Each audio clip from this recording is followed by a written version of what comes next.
Oftentimes, I give charcoal portrait workshops at the local library, and when I do, the first thing I ask my group is who here feels comfortable drawing portraits, and almost always no one's hands go up.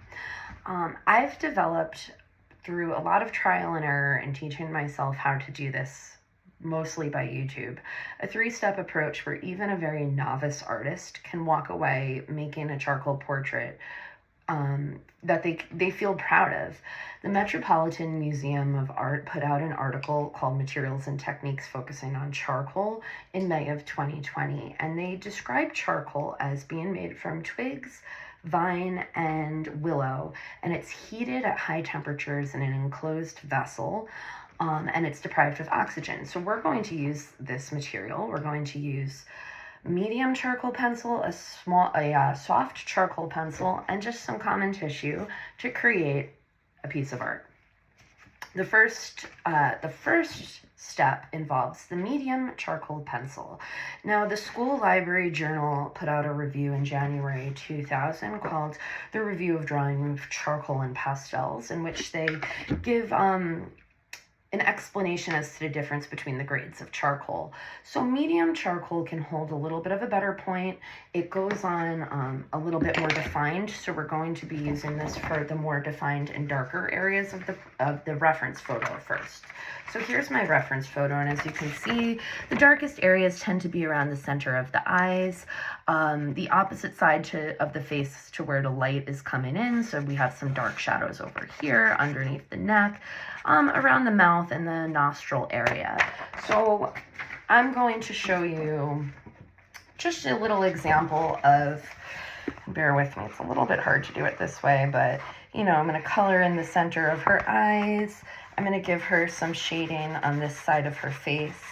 And see how I hold the pencil at an angle. I don't want to get streaks coming in, but I do want to block in these darker areas of the picture first. You know, I know there's a lot going on around her hair on this side, the nostrils. We'll give her some blockage around her mouth. All right, so that's good for now.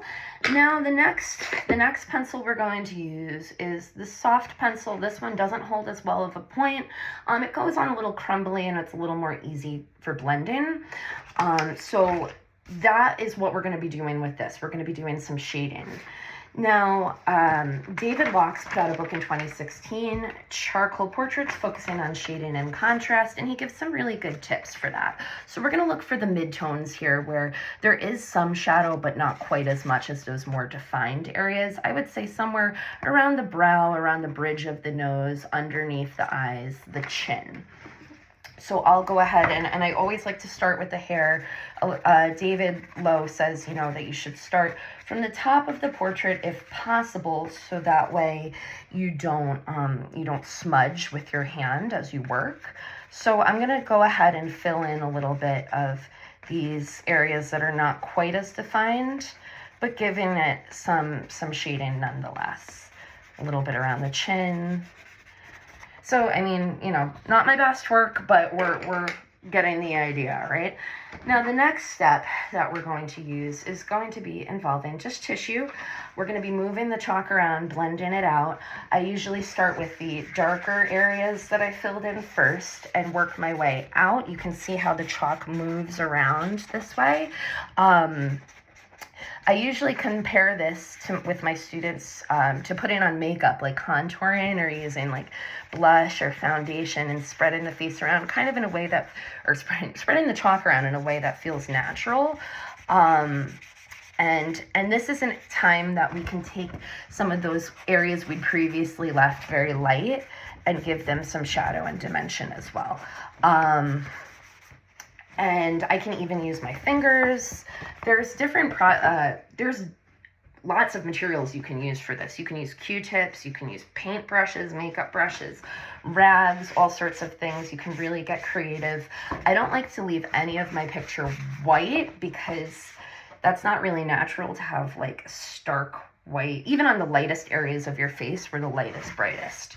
So I usually give a nice little coat to my entire picture.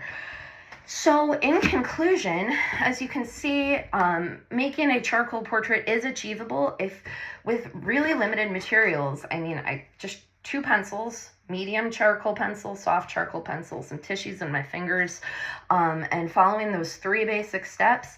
What I would go through again and do is repeat those steps over and over, adding a little more definition each time until I reach my desired result.